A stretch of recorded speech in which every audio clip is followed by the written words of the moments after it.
Yeah, okay. Whatever. You, Mr. Payne. I was thinking about it, so I don't know whether I'm going live or not here. Yeah, we'll go live. Right, anyway, welcome to another hashtag 530 Live. We have Simon Cox and Luke with us. Do you want to do a quick intro? I think everybody knows us, but do a quick intro. Simon?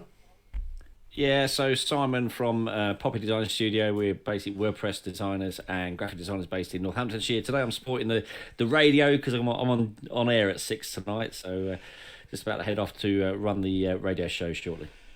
And if you hadn't guessed, Luke is from LW Digital. Yeah, I don't know what I'd give that away, Adam.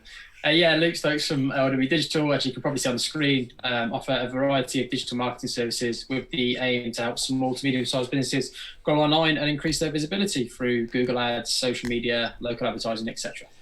And I'm Adam Payne with the Business Growth Academy and Coaching, and we do all manner of stuff from strategy, marketing, digital marketing, and business mentoring programs. Anyway, so we get straight onto it. Clubhouse, 1 week on. You want me to go first, do you? Yep. Yeah, go on. Still swings and roundabouts. Definitely a load of bullshitters on there. Fakers. I'll give you an example. I had one. Nice meeting. Nice enough bloke, nice enough gent, and but he was saying that since being on Clubhouse, I've had thousands upon thousands of messages on Instagram, and I'm at a point now where I'm having to delete the messages off and everything like that. And I thought, okay, I'm going to do a little bit of due diligence. So went to his profile. Yeah, 200 followers. Are you really getting 1,000 messages? Thousands upon thousands of messages? Go to LinkedIn. Yeah, still not really got the connections to get that warrant that database. I'd got probably 3 times the amount of him and don't get nowhere near that messages. So I just think, okay, yeah, some fakers. But then there's the opposite end of the scale. I have made a fair few connections, built a fair few followers, and had conversations. So I think there are some real, genuine and really good rooms. And I think I don't know what you'll say your opinion. My opinion is the smaller rooms seem to be better. The big rooms that have got the big influencers on, I think, are okay if you knew what they were talking about at any particular stage and you can take in what they're doing. But the smaller rooms are where it's at, and I think those that are run well with the moderators really work. That's where I'm at, probably a week on. What's your thoughts? Who do you want me to go first, Luke or Simon? Simon, you go, mate. Yeah, thanks. So, Adam, totally agree with you. I mean, I think for me, when you see a room that's got like 960 odd people in there, you have to visualise that that's like a conference. And the chances are you actually going to get invited onto stage? Are you going to get your voice heard? Are you actually going to be able to engage? So you have to sort of picture it that way. The smaller rooms, without a doubt, I mean, providing they're moderated well, you've got decent moderators that know how to run a room as well with timings and things. That will always help, engage people. And I think it all comes down to the moderators, in my opinion, in the smaller rooms. But I'm enjoying it. I must admit, I am enjoying it. I think I heard someone say on there the other day, again, about how Clubhouse is actually, finding out who's who in the world, put it that way, because people are going on there and they say, oh, I'm this, and then people Google them quickly while they're listening to them going, I'm this, and all of a sudden they go, actually, you're not. And they get called out on Clubhouse because it's in real time. So I think that's positive. Will it replace podcasting? No. No. I'll come back to that because I'm wondering where things are going. So I will ask around that in a minute. Go on then, Luke. Right, so I think last week didn't I say rabbit in the headlights last week? It's still a bit of a rabbit. I'm not in the headlights anymore. I'm still finding my feet in there and wandering around. But you've gone under the car and you're at the back lights now.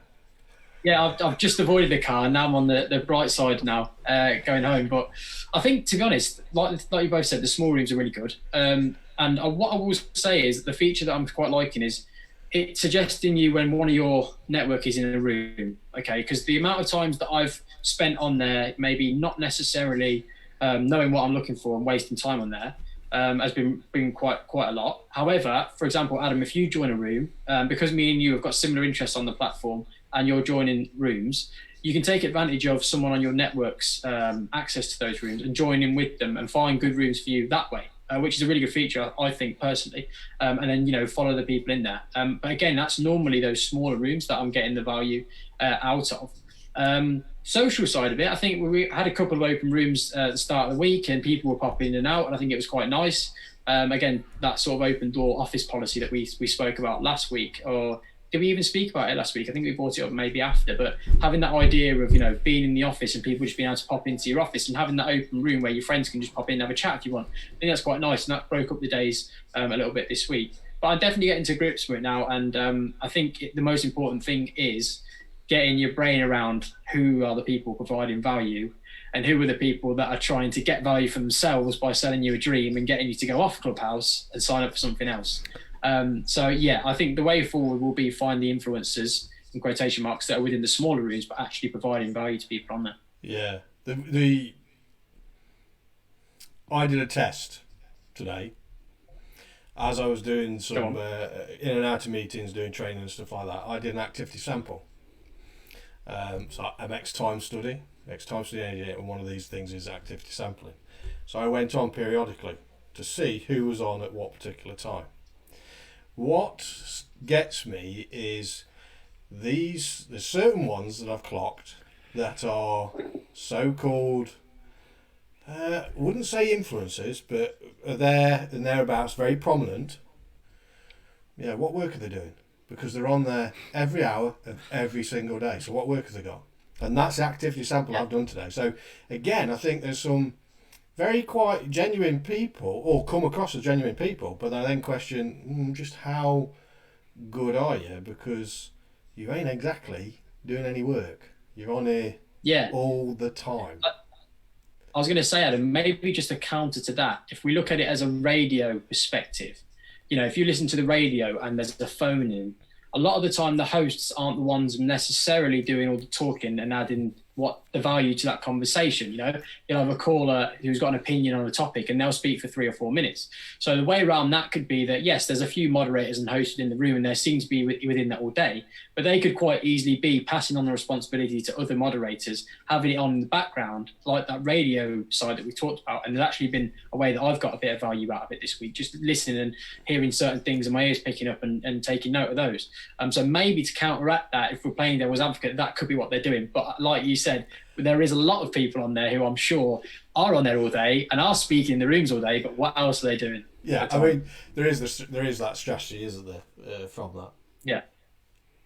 It's funny you mentioned about the radio, Luke, and when you present a show for like 3 hours at a time, you do the odd comfort break. So to be able to hand over to somebody else to actually, just take the reins for a bit is nice. But I think, I think it is a product that will be around for a while, without a doubt. I'll be interested to see when the Android users get the opportunity of coming in and getting involved, because even today I've got 3 invites to give away. I've given away 1 inside 24 hours, and yet this time last week I had people almost like trying to scratch my eyeballs out because they didn't get an invite. And now here we are, a week later, and people are still not really taking me up on the extra 2 invites I've got. Maybe I haven't shouted enough about it on social media, but I'll give it another go tonight and see if anybody wants an invite. Yeah, just to add to that, Simon, actually, I did a tweet on I'll do a digital Twitter, and within 2 minutes I had 3 replies who were non-followers checking the hashtags for Clubhouse invites. But I'd actually given them away to someone within the network group already.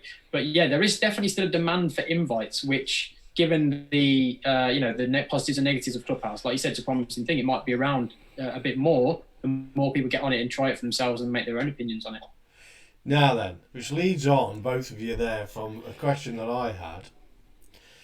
How long will it be before the other platforms switch on rooms and audio?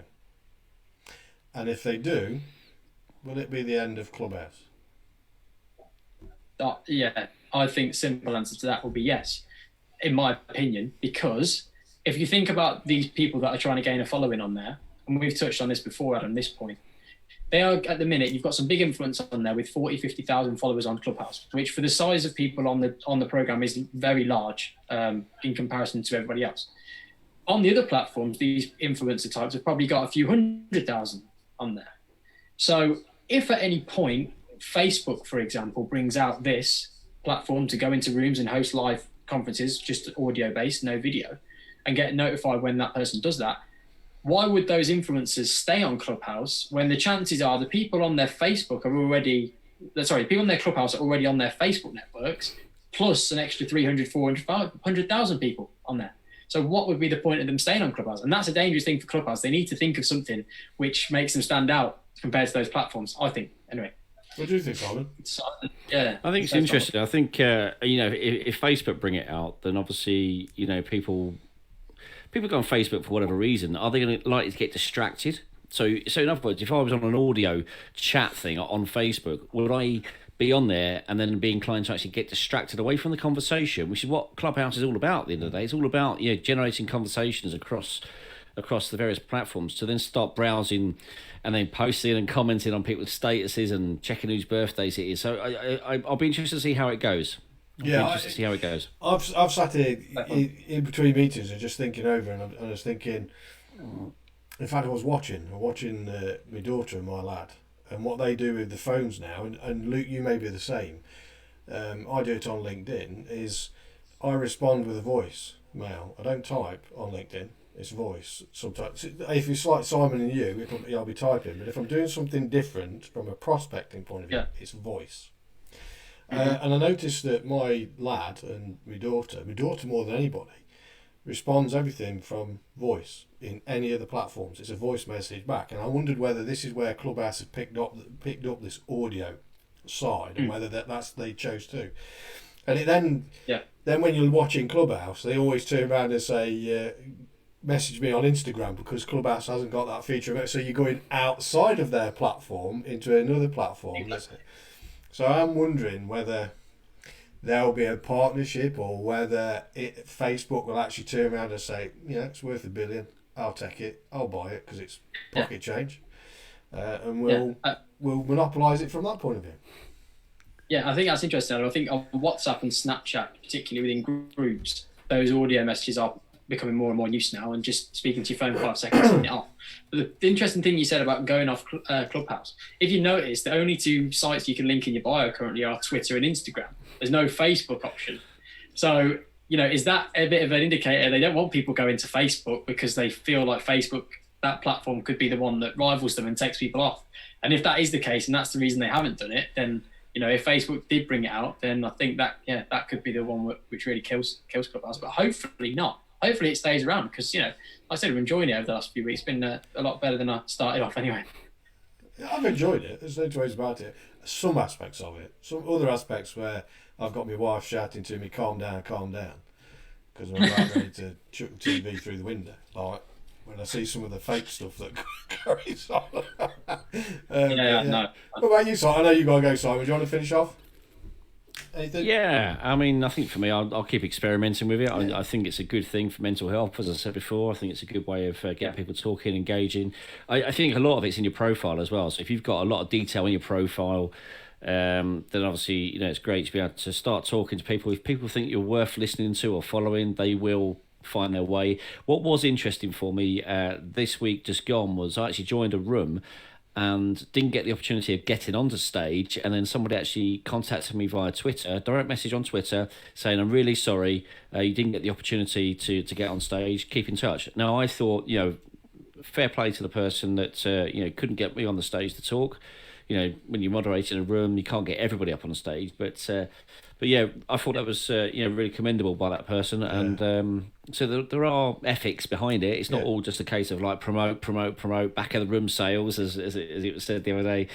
It's all about engagement, and there are, I think, some good opportunities. But I've seen some good moderators that have when somebody goes on the old pitch and I'm a 10x this and I've done this, that, and the other, and I've seen some moderators really stamp down on them. And I thought, fair play to you, which is really managing and facilitating the room well, which I thought was good. But anyway, that's great. That's another #535 on Clubhouse +1 week. We'll see what it's like later. So thank you for joining me, both of you. Simon, you're off to Shire Radio. Indeed. Till next week. See you later. See you soon. See you later.